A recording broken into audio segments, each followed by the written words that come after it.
भाईंदर पश्चिम येथे मोठ्या प्रमाणात भरणी चालू आहे, हे आपल्या सर्वांना माहीतच आहे। पण एखाद्या दुर्घटना घडल्यानंतर प्रशासनाला जाग येते। आज तुम्ही बघत असाल की आपल्या भाईंदर पश्चिम आणि गोल्डन नेस्टकडे जाणारा जो फ्लायओव्हर आहे, त्या फ्लायओव्हरवर एका युवकाचं डंपरच्या टायर खाली येऊन त्याचा जीव गमावावा लागला।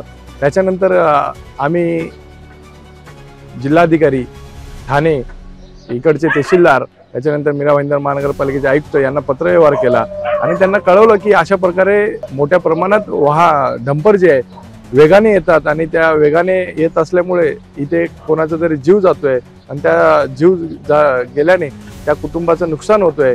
आणि इकडचे जे रहिवासी आहे, या महेश्वरी भवन परिसर असो, प्लॅनेट एरिया असो, इकडचे जे रहिवासी आहे यांना सुद्धा या भरणीसाठी येणारे जे डंपर आहेत त्याचा नाक त्रास झालेला आहे। कारण ट्रॅफिक होते या रस्त्याला, धूळ माती हवेमध्ये सर्वांना पसरते आहे।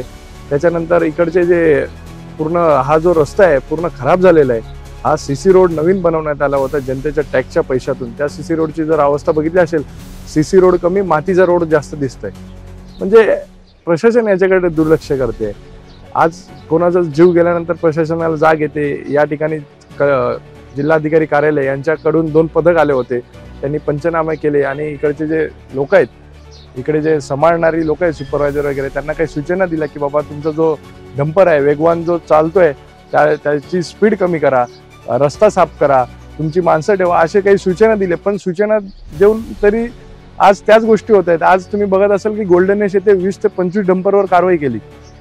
याच्या पहिला का नाही कारवाई झाली? याच्या पहिला तुम्ही झोपले होते का? याच्या पहिले तुम्हाला जाग नाही आली का? आम्ही कुठेतरी प्रश्न तुम्हाला बोलतोय, मांडतोय, आम्ही भांडतोय, तेव्हा जाऊन तुम्हाला जाग येते का? अशा खूप साऱ्या गोष्टी या शहरामध्ये चाललेल्या आहेत। मंत्रालयापासून मीरा भाईंदर शहरापर्यंत, मीरा भाईंदर महानगरपालिकांपर्यंत या सर्व गोष्टीमध्ये अनेक लोक सामील आहेत, मोठी मोठी लोक सामील आहे। याचे खांद्यावर हात आणि त्याचे खांद्यावर हात, हम आणि आपण सर्व एक साथचा नारा देत हे लोक आज या शहराची वाट लावण्याचं काम या ठिकाणी चाललेलं आहे।